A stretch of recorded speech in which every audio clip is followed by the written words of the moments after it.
Jesus' death had, in many ways, been carefully planned. He had carefully timed his arrival in Jerusalem to be there just as Passover was beginning.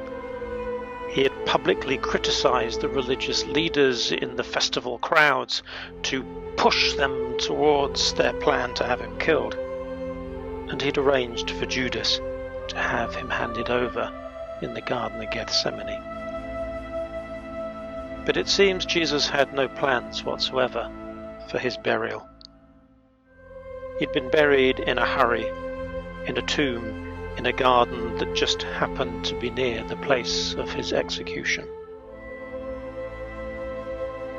He was buried by two friends, Nicodemus and Joseph of Arimathea, who'd hurriedly pulled together some of the necessaries, but didn't have time to complete the complex Jewish burial rituals before Sabbath began and no more work could be done.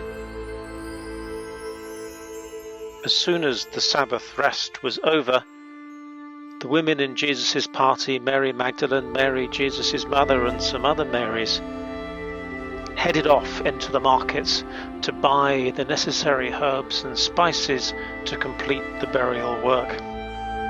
By the time they'd done that, it was dark, and they had to wait for sunrise the next morning.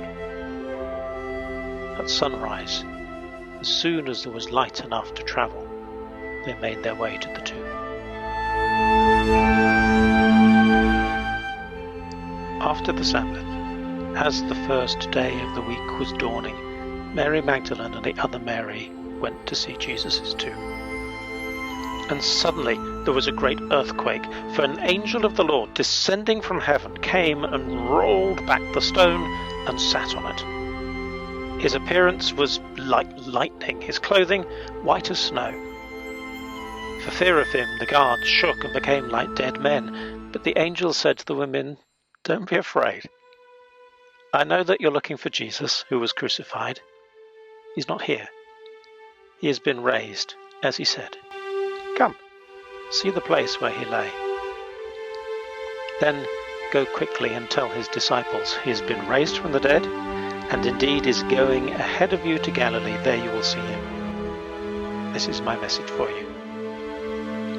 So they left the tomb quickly with fear and great joy and ran to tell his disciples, and suddenly Jesus met them and said, "Greetings!"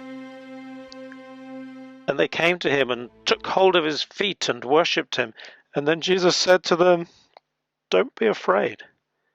Go and tell my brothers to go to Galilee. There they will see me."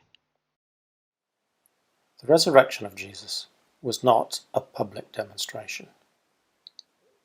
His death had been carefully planned for maximum impact, taking place in the city of Jerusalem at Passover time, when the city was crammed to the rafters with visitors from across the Jewish world. But his resurrection, on the other hand, was unfolded in the early hours of the morning to a small group of frightened women who loved him and cared for him, including his own mother. From the very beginning, from his birth in Bethlehem, laid in a manger, through his upbringing in the tiny village of Nazareth, Jesus had been turning the concept of kingdom upside down and pulling it inside out. This kingdom of God, which had found its fulfillment on a Roman cross 2 days earlier, is a kingdom where the marginalized are valued more than the successful, where the forgiveness is valued more than victory, where service is valued more than leadership. This is a kingdom where love overcomes power and where life overcomes death.